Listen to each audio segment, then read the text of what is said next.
quite a horse, Albert. But for now, his place is with the army. Albert now can't do solemnly swear that we shall be together again.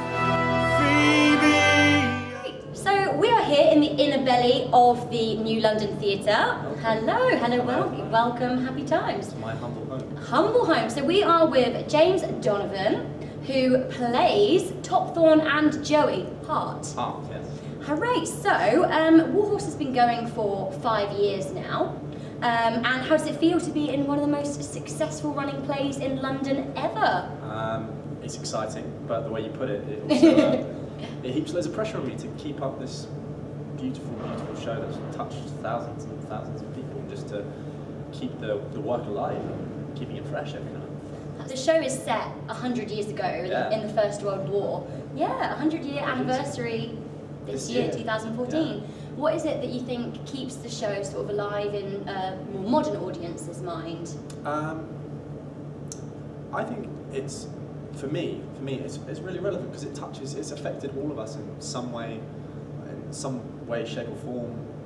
It's been in our families, so I think it's really relevant, especially to the English culture. But saying that, Warhorse is all over the world now, so it's not just about the war and the things. It's also about the relationship between Joey and Albert, and just having that relationship. And I think everyone can relate to that in some way. Yeah. And have you ever had a pet that you sort of relate to, like Joey? I didn't for years and years and years and years. And then recently, my dad's retired, and he's got this dog, and I wanted a dog so badly for so long, and now this dog is just a menace. He's an absolute menace, honestly, and I hate him a little bit. But no, I love him. I love him to pieces. What kind of dog is he? It's a Belgian Griffon, which it's an odd dog, but the only way I can describe it is like a pug. It acts exactly like a pug. You say but I love pugs. I love pugs as well, but this one is a menace. He's an and what's his name? Woody. Woody. So you can sort of relate to Joey through Woody and Woody through Joey. I wish it was like that, but no, absolutely not. Not necessarily a noble steed, but no, nonetheless. He's the most unobedient person in the world. Whereas Joey is completely the opposite.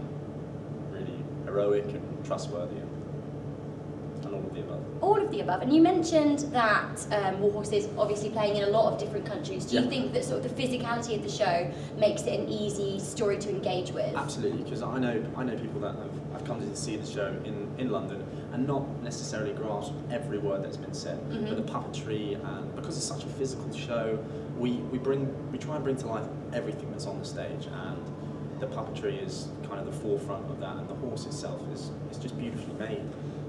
So although the puppeteers do a fantastic job bringing it to life, the horse is incredibly made, so it's beautiful to look at. The handspring puppet. Handspring, correct. Beautiful. Yeah. And my next question, which leads nicely on to that, is you trained as an actor, but you are now obviously working with puppets. Yeah. How have you sort of translated your skills to manipulate sort of inanimate objects to tell the story and to tell emotion? The process, I suppose, is exactly the same.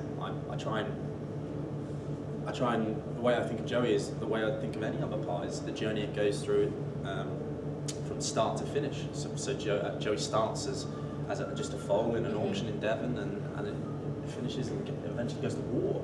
As I don't want to give away too much of the story. Well, it's called Warhorse, so it's written on the front. It's written on the front.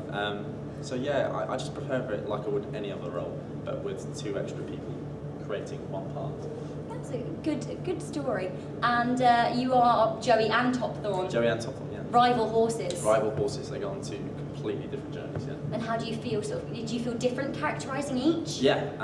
We have 4 teams doing both horses. Yeah. And every team brings their own character and personality to each horse. And each horse has a different character written out for you. So you've kind of got guidelines to follow. And I mean, Topthorn is a very military-based horse. It's powerful, it's strong, and they both go on completely different journeys. I think Topthorn, I've heard it said, which I think is a great comparison. Topthorn is a complete sprint through the show, and Joey is a complete marathon. The journey they go on. That's nice. Yeah, it makes sense. Do you think there's room for more puppetry on the West End? Absolutely. And I think it is more and more is creeping in, more and more shows you see, even amateur, like Amdram and stuff like that I see now. I went back to visit my old amateur theatre company, and they're they're doing great things, and they're creating their own puppets, and it's great. And I think it's something that's on the up. Definitely. I have one final question for you before we move on to the lightning round, which I know that you are very excited. So excited. So excited. Prepped inside. Prepped. That sporting spirit. Basically, this is a scenario sort of situation. Okay. Imagine Shall I close my eyes? Yeah, okay, for now. Okay, So, setting the scene, you're an actor, it'll be great. I have never seen a show before. I've got £60 in my pocket and I really want to invest it in like a top quality West End show. Enter James. Why should I spend this on Warhorse? Because I think it's a show that not is just going to visually please you. It's going to take you on a journey, and it's going to relate to you, and it's going to touch you and make you feel wonderful inside, and leave you feeling passionate and compassionate at the same time. Ah, nice. Passionate and compassionate. Well, high five. Thanks very much for that. No worries, I enjoyed it thoroughly.